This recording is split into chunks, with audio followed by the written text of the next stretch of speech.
నమస్తే ప్రజలారా, welcome to news line. ఒకవైపు కేంద్ర మంత్రి బండి సంజయ్ కుమారుడు మైనర్ బాలిక పైన అత్యాచారం చేసి తిరుగుతున్నాడు. ముఖ్యమంత్రి గారేమో సిట్ వేసినామని చెప్తారు.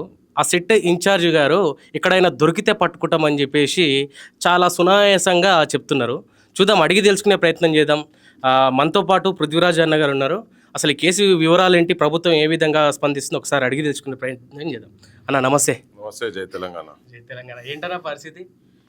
ఏమున్నది, దొంగను కాపాడేందుకు ప్రయత్నాలు చేస్తున్నాడు అనేది క్లియర్గా అర్థమైపోయింది.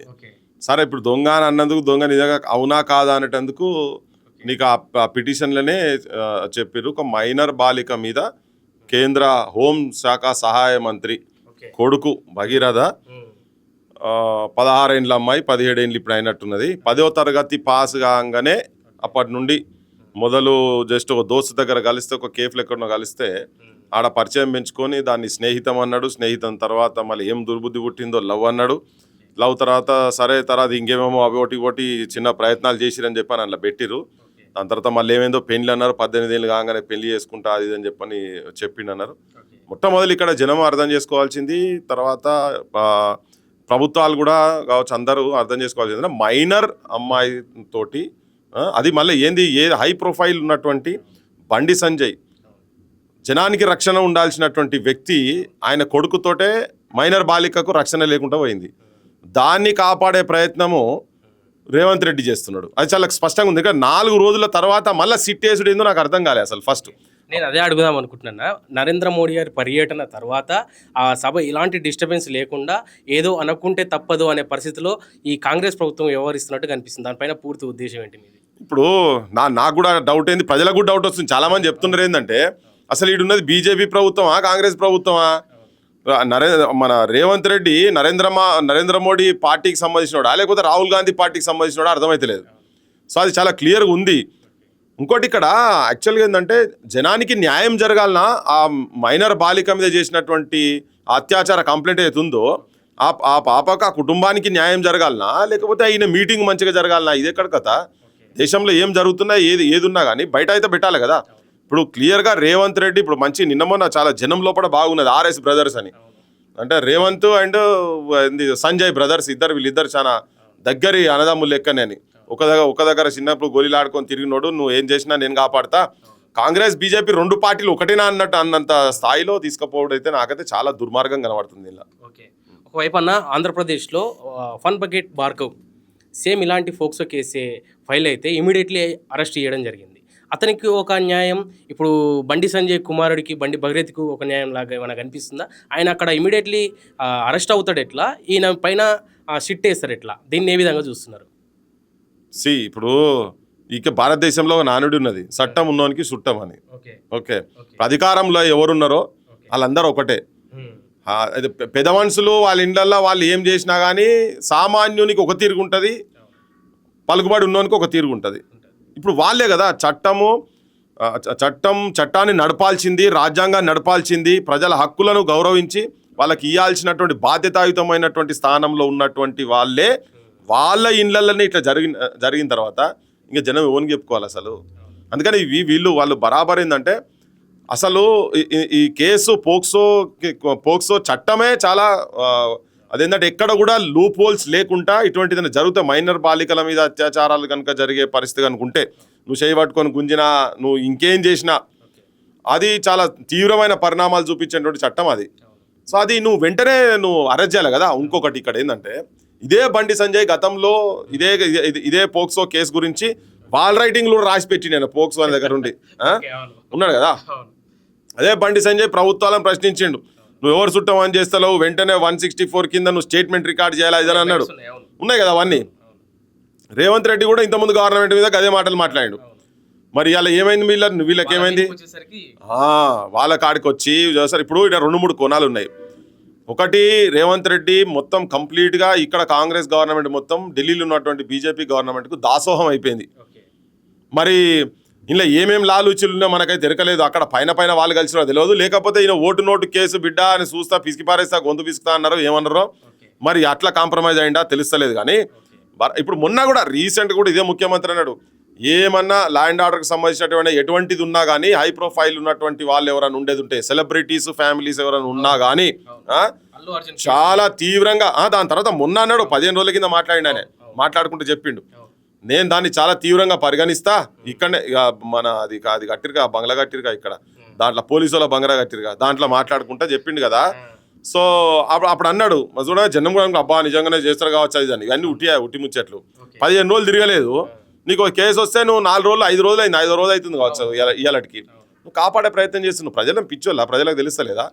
ఇప్పుడు ఒక గంత పెద్ద పర్వతం అసొంటి మనిషిని బండి సంజయ్ అంటే నరేంద్ర మోడీ మనిషి అటువంటి ఆయనను అది మళ్ళా హోంశాఖ మంత్రి హోంశాఖ సహాయ మంత్రి ఆయనతోటే నువ్వు పంచాయతీ పెట్టుకునే కాడికి మళ్ళీ ఆయన ఏదో మామూలుగా సామాన్యంగా మాట్లాడేవాడు కాదు ఆయన మాట్లాడితేనే బెదిరించినట్టు ఉంటుంది మాట్లాడితేనే కొట్టినట్టు ఉంటుంది మంది మీద దాడి చేస్తాడు కొడుకైతే విచ్చలవిడిగా దాడులు జనం చూస్తూనే ఉన్నారు గాంజా అంటారు ఇంకేమంటారు అదంతా అయితే బయటకైతే వస్తున్నాయి కదా అది మరి ఒకరితో కాదు ఆ పిల్లగాని 3-4 ఫోటోలు వస్తున్నాయి అన్ని వస్తున్నాయి ఇవన్నీ కూడా బయటికి బాగా సర్క్యులేట్ అవుతున్నది. నిన్న ఎవరో పిల్లగాడు ఆయన స్నేహితుడు కూడా పెట్టిండని చెప్పని అంటున్నారు నాకు తెలిసి ఇట్లా మీరు ఇది మీకు కొత్త కావచ్చు మాకు కొత్త కాదు ఇటువంటి చాలా చూసినాం మేము అని అంటున్నారు. సో దీని మీద అంటే ఈ రాబాందులను బయట విచ్చలవిడిగా వదిలేసేసిండు మరి రేవంత్ రెడ్డి ఏమనుకుంటుండో తెలుస్తలేదు. జనము అబ్జర్వ్ చేస్తున్నారు అన్ని ఎవరెవరితో లాలుచి పడుతున్నారు ఎవరెవరు ఏమేం చేస్తున్నారు ఎవరు ఏ స్టాండ్ ఏ టైంలో ఎట్లా ఉంటున్నదని జనం చాలా సీరియస్గా చూస్తూ ఉన్నారు. ఎక్కడో దగ్గర వీళ్ళకు చూపించే కాడ చూపిస్తారు. బాధితురాలను పోలీస్ స్టేషన్లో బాధితురాలు తల్లిని మైనర్ బాలిక తల్లిని పేట్ బషీరాబాద్ పోలీస్ స్టేషన్లో సాయంత్రం 6 గంటలకు పోతే రాత్రి 12:45 వరకు వాళ్ళ దగ్గర ఉన్న ఆధారాలు మొత్తం అన్ని చెక్ చేసి అయినా కేసు బుక్ చేయలేదు. తెల్లారి పొద్దుగాల వరకు కూడా బుక్ చేయలేదు. అక్నాలెడ్జ్మెంట్ పిటిషన్ ఇస్తుంది పోతే అక్నాలెడ్జ్మెంట్ ఇస్తుంది ఏంది అక్నాలెడ్జ్మెంట్ ఇస్తుంది కూడా అంత సేపు ఆడ కూర్చోబెట్టి అన్ని గంటలు కూర్చోబెట్టిండు. ఇది క్లియర్ కట్గా ఏంటంటే నువ్వు ఆయనతో ములాఖాత్ అయినాడు Revanth Reddy government BJP government తోటి బండి సంజయ్ తోటి సెంటర్లతో ములాఖాత్ అయినాడని అంటే గవర్నమెంట్ అంటే మొత్తం మోడీ ఇన్వాల్వ్ అయి ఉన్నాడని నేను చెప్తలేను ఇక్కడ కానీ నరేంద్ర మోడీ గవర్నమెంట్ లో ఉన్న మంత్రిని మాత్రం కాపాడే ప్రయత్నం కాంగ్రెస్ ముఖ్యమంత్రి అయితే చేస్తున్నాడు. క్లియర్ కట్ కంప్లైంట్ ను కూడా మార్చి రాపిచ్చారు అని చెప్పేసి ఆ కేసును అబ్జర్వ్ చేస్తున్నటువంటి న్యాయవాది చెప్తున్నారన్న కేసును పలుమార్లు కరెక్షన్ చేయించి చట్టాలు చిన్నవి తూతూ మంత్రంగా పెట్టే విధంగానే మార్చిరని చెప్తున్నారు. దీనిపైన ఏం చెప్తారు? 100కి 100 కాదు అది అని చెప్తున్నాడు కరెక్ట్. ఇప్పుడు ఒక్కొక్క దానికి ఒక్కొక్కటి ఉన్నది. ఇప్పుడు వీళ్ళు ఏదైతే భగీరథ్ మీద చెప్తున్నారో బాధిత కుటుంబం సంబంధించి వాళ్ళు చెప్తున్న దాని ప్రకారం అయితే 20 ఏళ్ళ కన్నా ఎక్కువనే శిక్ష పడుతుంది తప్ప దానికన్నా తక్కువ కాదు. ఇక్కడ కూడా ఆయన ఆ పిల్లగాని సేవ్ చేసే ప్రయత్నం చేస్తారు. ఇంకొకటి ఉల్టా ఆ పిల్లను క్యారెక్టర్ అసాసిన్ చేసే ప్రయత్నం జరుగుతుంది చూసినావా చాలా దుర్మార్గం అబ్బా ఇది సమాజం ఒప్పుకోదు. ఇలా కొంతమంది బయటకు వచ్చి అక్కడిక్కడ మాట్లాడుతున్నారు మీరంతా మీ ఇళ్ళల్లో కూడా ఉన్నారా అక్కజల్లెలు ఉన్నారు మీరు ఏదో బండి సంజయ్ని ఆయనను కాపాడేందుకు మాట్లాడే ప్రయత్నాలు జరుగుతుంటే ప్రజలకైతే రిజిస్టర్ అవుతుంది కదా ఏం జరగబోతున్నది అనేది ఎక్కడ చూపించాలో అక్కడ చూపిస్తారు. ఈ గవర్నమెంట్ కూడా నేను చెప్తున్నా వెలుగు మట్లది చూపిస్తారు జనం కుమ్మర చూపిస్తుంది జనం బయట రాష్ట్ర పోలీసు వాళ్ళు వచ్చి ఇక్కడ ఏం అఘాయిత్యాలు చేస్తున్నారో చూపిస్తారు జనం. ఈ సంఘటన కూడా గురించి కూడా ఇలా మీరు రాజ్యంలో ఉన్నారు కావచ్చు 2 ఏళ్ళు మీరు ఎంజాయ్ చేస్తున్నారు కావచ్చు కానీ అప్పటిదాకా నడిపిస్తారు కావచ్చు మీరు కానీ బరాబర్ జనం ప్రతి ఒక్కటి రిజిస్టర్ చేసి ఖాతాలో పోతున్నది. శిశుపాలుని సాగుకి ఎట్లయితున్నాయో మొత్తం అన్ని ఖాతాలో పోతున్నాయి ఖాతాలకు ఎక్కుతాయి. మీరు మంచి చేస్తే మంచిగా ఉంటుంది అని ఇప్పుడు క్లియర్గా బాధితురాలు తల్లి వచ్చి కూర్చొని అక్కడ గంతసేపు అంటే ఒక కంప్లైంట్ ఇస్తేందుకు యుద్ధంతో సమానంగా చేసే ప్రక్రియలో సెక్షన్స్ వీక్ సెక్షన్స్ పెడుతున్నారు. జనానికి అర్థమవుతుంది కదా రేపు తెలిసిపోతుంది. ఇప్పుడు ప్రతి ఒక్కటి వాళ్ళే బయట పెట్టుకుంటారు. ఈ పిల్లగానికి ఉన్న అమ్మాయికి చనువుగా ఉన్నది అన్నట్టుగా వాళ్ళే బయట పెడుతుండ్రు. నువ్వు ఎంత చదువు ఉన్నా ఏది చేసినా ఒక మైనర్ అమ్మాయిని మాత్రం చట్ట ప్రకారంగా నువ్వు చేసే వీలు లేదు నువ్వు ముట్టుకునే వీల్లేదు. వాళ్ళు తిరిగింది కదా అంటే అవును తిరిగిండొచ్చు నువ్వు పెళ్లి చేసుకున్నా తిరిగిండొచ్చు నువ్వు మోసు తిరిగింది ఇంకోటి చూసుకునే ప్రయత్నం జరుగుతున్నది కదా అక్కడే ఆ చిన్నపిల్ల రియాక్ట్ అయింది.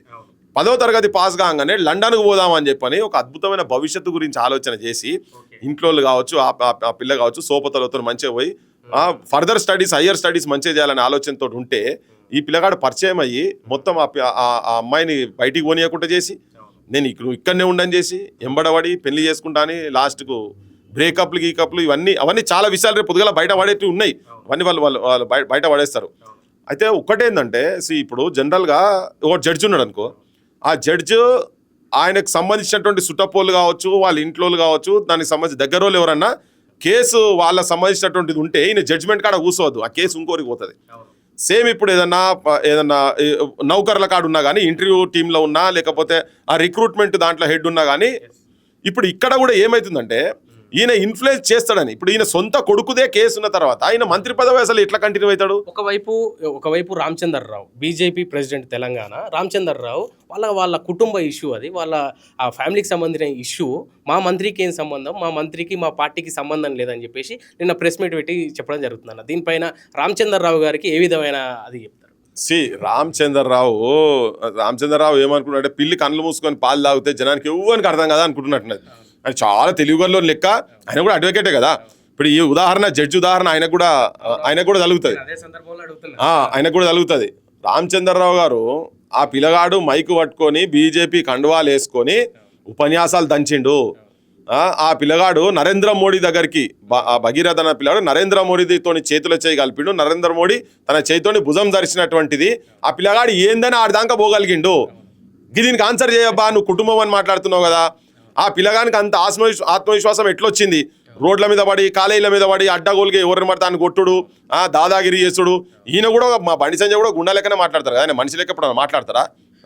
ఆ పిల్లగాడు గంజాయి అంటున్నారు, అవన్నీ అంటారు. అంటే ఇప్పుడు జెండాలు కండువాలు వేసుకొని తిరిగినోడు కుటుంబం ఎట్లయితుంది? నీ బీజేపీ కుటుంబం అవుతుంది కదా, అది నీ పార్టీ అవుతుంది. ఒకవేళ తప్పు చేసేది ఉంటే నువ్వు ఒప్పుకొని పక్కకు పడేయాలి. కానీ నా కుటుంబానికి సంబంధించిన, ఈ కుటుంబానికి సంబంధించిన విచ్చలవిడితనంగా ఎవరి కుటుంబాలలో ఎవరినైనా పోయి ఏ మైనర్తోనైనా తిరిగి ఏమన్నా చేయవచ్చా? ఇది న్యాయమా? ఇది చాలా దుర్మార్గమైనటువంటి పని. యాక్చువల్గా మన నరేంద్ర మోడీ వచ్చినప్పుడే బండి సంజయ్ని అసలు ఆ వేదిక మీద కూడా ఉసబెట్టద్దు. కొద్దిగా వాళ్ళ కొంచెం ఏమన్నా ఇంగిత జ్ఞానం ఉంటే, ఒక మైనర్ పిల్ల తనేందో తనకు తెలియదు, మానసిక ఎదుగుదల లేదు, శారీరక ఎదుగుదల లేనటువంటి దాని గురించే కదా పోక్సో అని పెట్టింది. ఎందుకు పెట్టింది? చట్టం ఎందుకు పెట్టింది? దాన్ని రక్షించాల్సింది వాళ్ళే కదా. ఇమీడియట్లీ తక్షణమే అరెస్ట్ చేయాల్సిన పోక్సో కేసులో ఇప్పుడు బండి భగీరథ్ ఉన్నప్పటికీ అక్కడక్కడ అరెస్టులు జరిగినాయి. ఇదే తెలంగాణ రాష్ట్రంలో ఎన్కౌంటర్లు జరిగిన దాఖలాలు కూడా మనకు కనిపించినాయి, మనం చూసినాం. అలాంటి సందర్భంలో సిట్ వేయడం, ఆ ఇన్ఛార్జ్ ఆఫీసర్ గారు కూడా దొరికితే పట్టుకుంటాము అని చెప్పడాన్ని ఎట్లా చూస్తున్నారు? ఆ అధికారులకు ఏ విధమైన సమాధానం చెప్పదలుచుకున్నారన్న? అంటే ఆమె ఉద్దేశం ఏం అనుకునేదో తెలియదు కానీ, మరి పాపం ఆ పిల్లగాడే వచ్చి ఆడికి గాంధీ విగ్రహం కాడికి పోయి దండం పెట్టి వచ్చి, అంబేద్కర్కు దండం పెట్టి వచ్చి, నేను ఇట్లా చేసిన అని పోలీస్ స్టేషన్ ముంగడికి వస్తే, ఆచా వచ్చినావా బిడ్డ, దా కూసో అని చెప్పి మర్యాదలు చేద్దాం అనుకుంటారు. ఎంతో నాకు తెలియదు కానీ అట్లాగేమో అనుకుంటారేమో. మామూలుగా మాకు నౌకర్లు లేవురా నాయన, నువ్వు నీ మేనిఫెస్టోలో పెట్టి నువ్వు నౌకర్లు అంటే రాత్రి పూట 12 గంటలకు ఒకటింటికి వచ్చి ఇళ్ళకి వెళ్ళి పండనీయ కూడా తీసుకొని పోతున్నారు. ఇలా యువకులను, నిరుద్యోగులను, మేధావులు వాళ్ళంతా, అసలు యాక్చువల్గా నిరుద్యోగులు అనాల్సిన అవసరం లేదు వాళ్ళని, కానీ మేధావులు అటువంటి వాళ్ళందరినీ తీసుకుపోయి బొక్కల వారిస్తుండ్రు. ఒక క్రిమినల్ను మేము దొరికితే పట్టుకుంటామను అని ఆ భాష మన తెలుగు చక్కగా రాక అన్నదా మరి తెలియదు కానీ అట్లా మాట్లాడదు కదా. భారతదేశంలో ఏ పొక్కలో ఉన్నా కానీ వెతికి వేట కుక్క లెక్క వెంటాడాలి. ఇటువంటి వాళ్ళను వేట కుక్క లెక్క నక్కలను ఎంటాడినట్టు ఎంటాడి తీసుకొచ్చి బొక్కల వరేయాలి. అట్లా చేయాలి కదా. మరి నీ ఉన్నది ఎందుకు? పోలీసు ఉన్నది ఎందుకు? ఇప్పటికీ 4-5 రోజుల తర్వాత ముఖ్యమంత్రి మందలిచ్చిండట. ఇది గమ్మతున్నది. ఇంకోటి ఏంది, ప్రధానమంత్రి దాంట్లో బిజీగా ఉన్నారని చెప్పుడు ఇది ఏదో నవ్వులాట అయిపోయింది. ఇది ఎక్కడ ఆయన ప్రధానమంత్రి ఉంటే మొత్తం పోలీసులంతా ప్రధానమంత్రి దిక్కనా అంటే పోయి అప్పుడు ఇంటర్పోల్లో పెట్టి ఇవన్నీ అంటే పంపిస్తారు వీళ్ళే. ఒకవేళ అటువంటి సిచ్యువేషన్ వచ్చింది అనుకో, మరి వీళ్ళే పంపిస్తారు కావచ్చు. పంపించారు, వారి పడవల పంపిస్తారా, ఎట్లా పంపిస్తారో ఇక మనకు తెలియదు.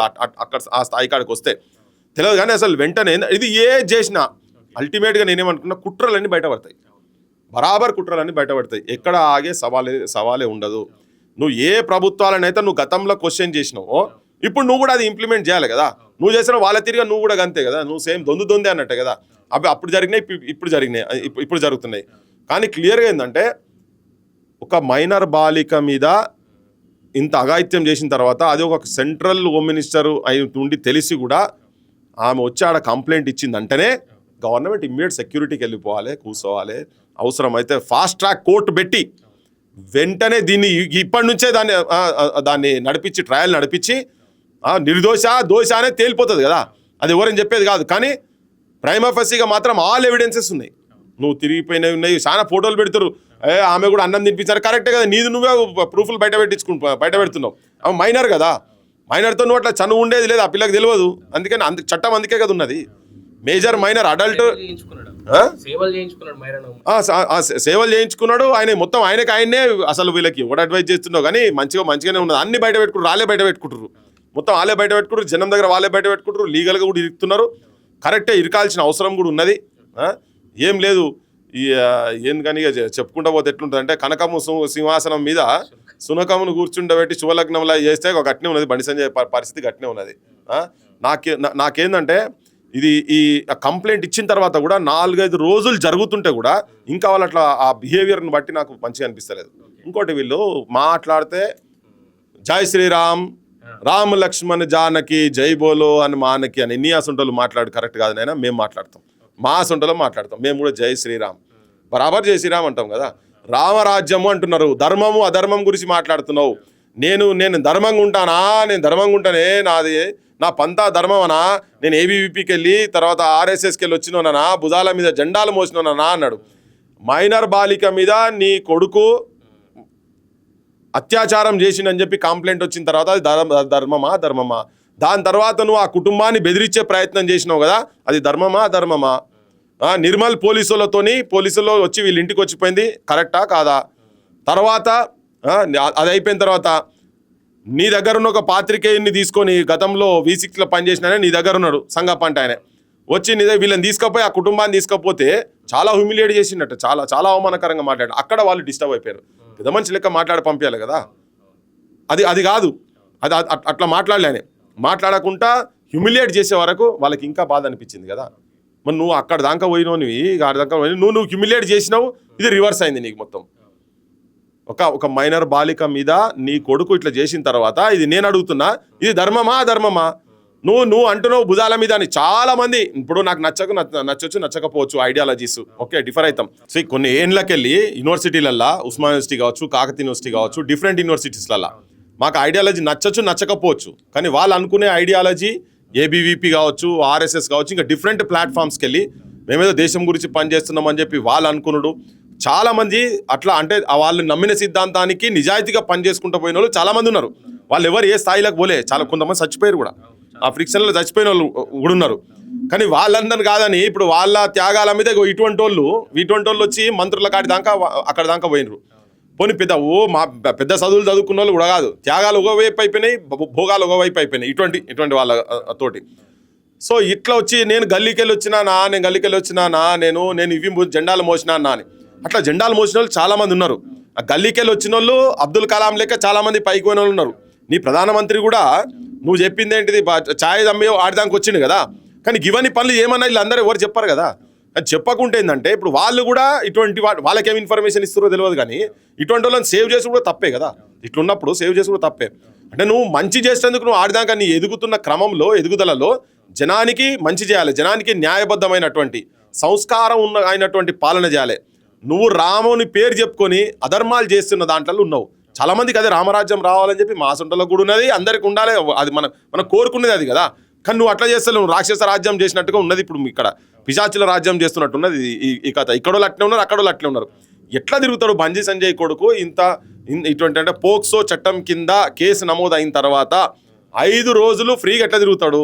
అన్ని ఇంకోటన్నా ఇక్కడ విషయం ఏంటంటే, బండి భగీరథ్ అనే వ్యక్తి కామన్ మ్యాన్ కొడుకు కాదు, ఇక్కడ సెంట్రల్ మినిస్టర్ కొడుకు.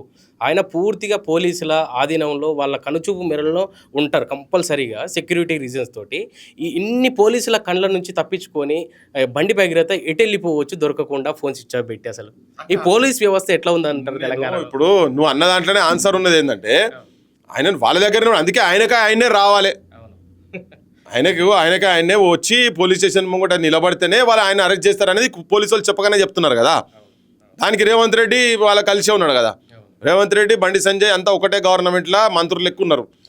వీళ్ళ పార్టీ వాళ్ళే కేంద్రంలో మంత్రి ఉన్నాడు, అందులో ఈయన మంత్రి ఉన్నాడు అన్నట్టుగా ఉన్నాడు. ఈ ముఖ్యమంత్రికి సంబంధించిన పార్టీ ఆయన ఉన్నట్టుగా ఉన్నది వాళ్ళదంతా. సో అందుకని ఆయనే వచ్చి ఇళ్ళ మంగళారతులు తిప్పి బొట్లు పెట్టి బిడ్డ యుద్ధానికి పో అని చెప్పని దండం పెట్టి బొట్లు పెట్టి పంపిస్తే అప్పుడు వీళ్ళు అరెస్ట్ చేస్తారేమో పోలీసు వాళ్ళు. అప్పటిదాకా వెయిట్ చేస్తారేమో, వాళ్ళకి పర్మిషన్లు రావాలి కదా. పేదోడికి ఒక రాజ్యాంగం, పెద్దోడికి ఒక రాజ్యాంగం. ఒకవైపు ఏమో ఎన్‌కౌంటర్‌లు జరిగినాయి, అరెస్టులు జరిగినాయి ఇమ్మీడియేట్‌లీ. మీలాంటోళ్ళు ఎక్కడైనా చిన్నగా క్వెషన్ చేద్దామని బయలుదేరే వరకు అసలు లేవకముందుకే అరెస్ట్ చేసిన దాఖలాలు చాలా ఉన్నాయి. ఇప్పుడు ఈ విషయానికొచ్చేసరికి సిట్టేసినాము, అరెస్ట్ చేస్తాము, రోడ్డు మీద ఏడైనా దొరుకుతుంటే, ఆడుతుంటే పట్టుకుంటామని చెప్పి చెప్తున్నారు. గవర్నమెంట్‌కి ఏ విధమైన హెచ్చరికలు చేయదలుచుకున్నారన్న ఈ సందర్భంలో? నేను క్లియర్గా చెప్తున్నా. సి నువ్వు అడిగినావు వాటికే మైనర్ బాలిక మీదే అత్యాచారం చేసినని తల్లి పోయి పోలీస్ స్టేషన్లో పోయి కూర్చొని కంప్లైంట్ ఇస్తే దిక్కులేదు. దానికి ఎంక్వైరీ చేస్తాము, మన్ను చేస్తాము, మజాడం చేస్తాము, ఎన్ని రోజులైనా పర్వాలేని లెక్క ఉన్నారు. చిన్నగా మా నౌకర్లు మాకు కావాలి అని అడిగినోన్ని, నువ్వు పెట్టిన మేనిఫెస్టోలో పెట్టిన అమలు చేయమని అడిగినోళ్ళను, లేకపోతే మా బోటోళ్ళము మార్వాడి సమస్య మూమెంట్లా ఏం ఎంక్వైరీలు ఉన్నాయి. రాత్రిపూట మొత్తం వస్తారు, 20 మంది 30 మంది 40 మంది వస్తారు, తీసుకుపోతారు, అరెస్ట్ చేస్తారు, బొక్కల వారేస్తారు. ఏం తమాషా ఇది? అంటే ఇక జనానికి అర్థమైతలేదా? అట్లా కంప్లైంట్ ఇచ్చినోన్నేమో రక్షిస్తున్నారు, మా సొంటోళ్ళను, సామాన్యమైన జనాలను, ప్రజల గురించి పనిచేసేటోళ్ళను, ప్రజలకు అన్యాయాలు జరుగుతుంటే అక్కడ పోయి నిలబడేటోళ్ళందరినీ ఈ అరెస్టులు చేసుడు, చెప్పకుండా అక్కడ సిట్లు ఉండే, ఎంక్వైరీలు ఉండే, ఏముండే కదా, ఏముండే ఫస్ట్ తీసుకుపోయి బొక్కల దేనికి వేసినారు నాయన అంటే కూడా తెలియదు. మళ్ళీ అరెస్ట్ చేసి ఏం తెలుసా, మేము పోలీస్ స్టేషన్లో ఉంటాం, మా ఊర్లలో పోయి ఎంక్వైరీలు చేస్తున్నారు. ఊరిని ఏంద్ర అయ్యా మేము మా జీవితమే ఉద్యమాలు, జీవితమే కొట్లాట, ఓనికి నచ్చుతుంది, ఓనికి నచ్చదు, ఓరికి కొన్ని సందర్భాలు నచ్చదు, ఓసారి కొన్ని సందర్భాలు నచ్చకపోవచ్చు, కానీ ప్రజా సమస్యల మీద కదా మేము కొట్లాడేది. ఇటువంటి వాళ్ళ మీదనే ఇవన్నీ ఏముండయి. ఎందుకంటే మేము ఈ రాజ్యం నడిపేటోళ్ళ చేతులలో లేం. ఎందుకంటే వాళ్ళందరూ కూడా రాజ్యాంగాన్ని అడ్డం పెట్టుకొని దోపిడీ చేస్తున్నారు. జనం సంపదను 100ల కోట్లు, 1000 కోట్లు, లక్షల కోట్లు సంపాదించే కాడి స్థాయి దాకా పోయి ఒక్కొక్కరు పోయింది. కాబట్టి వీళ్ళందరూ ఆ పైన వాళ్ళందరూ ఒక్కటే ఉంటారు. ఉండి వాళ్ళు రాజ్యాంగబద్ధంగా ఏం నడుస్తలేవు, కానూన్ ఏం నడుస్తలేదు, అందరికీ తెలుసు, జనానికి అందరికీ తెలుసు, ఏది కానూన్ ప్రకారంగా నడుస్తలేదు. పైన ఉన్న బాసులు వాళ్ళు ఏది అనుకుంటే గదే నడుస్తున్నది. అది మంచోని కూడా చెడ్డోని లెక్క వీళ్ళు చిత్రీకరిస్తారు. ఇప్పుడు చూడు, ఆ పిల్లను ఉల్టా హనీ ట్రాప్ అని చెప్పి ఆ పిల్లను బదనాం చేసి, ఆ పిల్లని క్యారెక్టర్ అసాసిన్ చేసే లెక్కల కొంతమంది అమ్ముడు పోయే మీడియాతో కావచ్చు, కొంతమంది అమ్ముడు పోయే పేపర్లతో కావచ్చు, ఇటువంటి కొన్ని వాళ్ళతోని తీసుకుపోతున్నారు. ఇప్పుడు నేను అమ్ముడు పోయి ఎందుకు అంటున్నా అంటే, అమ్మాయి తరఫుకెళ్ళి ఫ్యాక్ట్ ఉందా లేదా అనేది తీసుకుపోయి పెట్టాలి కదా, చూపించాలి కదా, అది వాస్తవమా కాదా అని చూపించాలి. ఇప్పుడు నేను 4 రోజులు ఆగిన, మాట్లాడక ముందు నేను 4 రోజులు ఆగిన, ఈ గవర్నమెంట్ ఏం చేస్తుందో చూద్దామని చెప్పాలి. దాని తర్వాతనే రియాక్ట్ అయినా. నువ్వు ఎందుకంటే ఇది వీళ్ళందరూ ములాఖాత్ అయినారు కాబట్టి సెన్సిటివ్ ఇష్యూ బాగుండదని చెప్పని అనుకొని ఆగినాం. కానీ ఇప్పుడు వాళ్ళే అసలు యాక్చువల్గా ఏంటంటే, వీళ్ళకి అర్థమవుతుందో తెలియదు కానీ, పోక్సో సంబంధించినటువంటి అంటే మైనర్ బాలికకు సంబంధించినటువంటి ఏది కూడా ఐడెంటిటీ కావచ్చు, ఏది కూడా బయటికి తీసుకురావద్దు. ఇలా చాలా మంది వాళ్ళ మీడియాలల్లో ఆ ఫోటోలు తర్వాత వీడియోలు తీసి బయట పెడుతున్నారు. ఏది ఆ గ్యాంగ్, వాళ్ళ తరఫు గ్యాంగ్ అంతా.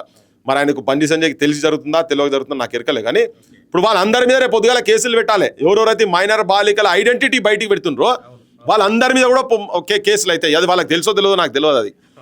కానీ అవన్నీ మాత్రం పడాలి. ఆ స్థాయిలో ఉన్న వాళ్ళకి ఏం తెలియదు, అయినా మా అన్నునడుగా చూసుకుంటాడులే అనుకోవచ్చు వాళ్ళంతా. వాళ్ళకి అదే కదా అహంకారం. బాధిత కుటుంబాలను పోతే అమ్మనాభూతులు తిట్టే సంస్కారవంతం అయినటువంటి వాళ్ళు మరి పొద్దున్న లేస్తే వీళ్ళు దండాలు పెడతారు, దేవుళ్ళకు మొక్కుతారు, ఇవన్నీ అవుతారు. కానీ అటువంటి వాళ్ళు మియాసొంటోళ్ళు కాదు ధర్మాన్ని కాపాడేది. సనాతన ధర్మాన్ని కూడా మియాసొంటోళ్ళు కాదు కాపాడేది, మా సొంటోళ్ళే కాపాడతారు అల్టిమేట్గా. మీరు శత్రువులతో చేతులు కలుపుతారు. మీరు ఇక్కడ మాట్లాడితే రోహింగ్యాలు ఉన్నారని చెప్తారు. నేను చెప్పిన రోహింగ్యాలు ఉన్నారన్నావు కదా, తుపాకీ ఇస్తావా, వాడెవడో చూపియ్యి, నువ్వు ప్రభుత్వం నీ చేతులు ఉన్నాయి కదా, అరెస్ట్ చేసి బంగాళాఖాతం లేస్తావా, పాకిస్తాన్ పంపిస్తావా, లేకపోతే అన్నలను చంపినట్టు నువ్వు చంపుతావా, చెప్పు, ఏం చేస్తావు చెప్పు, నీ దమ్ము లేకుంటే నాకు నేను కాలుస్తాను కూడా చెప్పిన. ఇప్పటిదాకా మళ్ళీ మాట్లాడతలేరు. కేంద్ర ప్రభుత్వం ఎవరి చేతిలో ఉన్నదని చెప్పని వీళ్ళు మాట్లాడితే ఇటువంటి మాట్లాడతారు అంతా. అంటే దీన్ని మతాన్ని కూడా రాజకీయాలకు వాడుకునే స్థాయి దాకా పోయినరు. మత రక్షణ జరగాల్సిందే, బరాబర్ కాదనేది ఎవ్వరు అంటలేరు. బరాబర్ జరుగుతుంది, బరాబర్ రక్షించుకోవాల్సిందే, భారతీయతను రక్షించుకోవాల్సిందే. ఇక్కడ కల్చరు, ఇక్కడ సంస్కృతి, సాంప్రదాయాలు, జీవన విధానాలు, ప్రతి ఒక్కదాన్ని, ఇక్కడ ఆదివాసీ జీవన విధానాలు అన్ని రక్షించుకోవాల్సిందే. కానీ మీ అసొంటోళ్ళు ఓట్ల గురించి మొత్తం పార్టీని కూడా మొత్తం నేను అనదలుచుకోలేదు. కానీ ఇటువంటి వాళ్ళు ఉన్నోళ్ళు ఉన్నారు కదా, వాళ్ళని అంటున్నా, వాళ్ళని రక్షించిన అందరూ కూడా ఈ కోవకు చెందిన వాళ్ళు అవుతారు. ఫైనల్గా కేంద్ర ప్రభుత్వానికి కానీ రాష్ట్ర ప్రభుత్వానికి కానీ పోలీస్ యంత్రాంగానికి కానీ ఏం చెప్పదలుచుకున్నారు ఈ ఇష్యూ పైన, ఈ ఫోక్సో కేసు పైన? రామరాజ్యంలో ధర్మం వైపు ఉండండి, వెంటనే అరెస్ట్ చేసి పడేసేయండి. బండి సంజయ్ ఒక్క నిమిషం కూడా మంత్రి పదవిలో ఉండాల్సిన అర్హుడు కాదు. ఇది ఇటువంటి వాళ్ళతో సనాతన ధర్మం రక్షించబడదు. బరాబర్ వీళ్ళందరి మీద కేసులు జరగా. బండి సంజయ్ కూడా ఆ తల్లిదండ్రులను బెదిరించిండు అని వాళ్ళు ఆల్రెడీ చెప్పింది కాబట్టి బండి సంజయ్ మీద కూడా కేసు పెట్టాలి. యాక్చువల్గా ఒక కేంద్ర మంత్రిగా ఉండి, ఒక రెస్పాన్సిబుల్ పొజిషన్లో ఉండి, నువ్వు ఒక బెదిరించే భాష, నీ ఆ పదవి అహంకారంతో కావచ్చు, ఆ పదవి ఉన్నదని దానితో కావచ్చు, వాళ్ళని బెదిరించినావు, నీ ఇంటికి వచ్చినా కూడా బెదిరించినావు అన్నావు కదా, హ్యూమిలేట్ అవమానపరిచినావు కదా, వాళ్ళ క్యారెక్టర్ అసాసిన్ చేసే ప్రయత్నం చేసినావు కదా, వాళ్ళని 50,000కు ఒక కొన్ని పైసలకు వాళ్ళు అమ్ముడు పోయే రకం అని చెప్పి చిత్రీకరించే ప్రయత్నాలు చేసిరు కదా. వీటన్నిటి మీద అసలు అతని మీద కూడా కేసు పెట్టాలి. వీళ్ళకి ఆ దమ్ముంటే ముఖ్యమంత్రి ఆ పని చేయాలి. నా బోటోలు ఉంటే మాత్రం బరాబర్ చేస్తాను, ఆ పని బరాబర్ చేసిన. అసలు నా బోటోలు ఉంటే ఈ సాహసం కూడా చేయడు వాడు. ఏంది ఇది ఎక్కడ కదబ్బా, ఏంది ఇది, ఏం అన్యాయం ఇది, ఇంత ఘోరం, ఇంత దుర్మార్గం ఉంటుందా? ఒక మైనర్ బాలిక మీద అత్యాచారం జరిగిందని తల్లిపోయి కూర్చున్న తర్వాత ఇంత తాస్కారం జరిగేది ఎక్కడిది, ఇంత ఆలోచన చేసేది ఎక్కడిది, ఏంది ఇది, తమాషానా ఇది? సో బరాబర్ చెప్తున్నా, వీళ్ళ మీద కేసులు పెట్టాల్సిందే. అది ఏ పార్టీ అయినా ఎవరైనా రాజ్యాంగానికి లోబడే ఉండాల్సిందే. రామరాజ్యం అని నిజంగా అనిపించుకోదలుచుకుంటే మాత్రం ఇటువంటి దుర్మార్గులకు శిక్ష పడాల్సిందే. ఓకేనా, థ్యాంక్ యూ. ఇది ప్రజలారా, ఒకవేళ మీరు నిజమైన హిందువులే అయితే రామరాజ్యంలో న్యాయం చేయండి తప్ప అన్యాయం చేయొద్దని చెప్పేసి పృథ్వీరాజ్ యాదవ్ గారు చెప్తున్నారు. చూస్తూనే ఉండండి న్యూస్ లైన్ తెలుగు.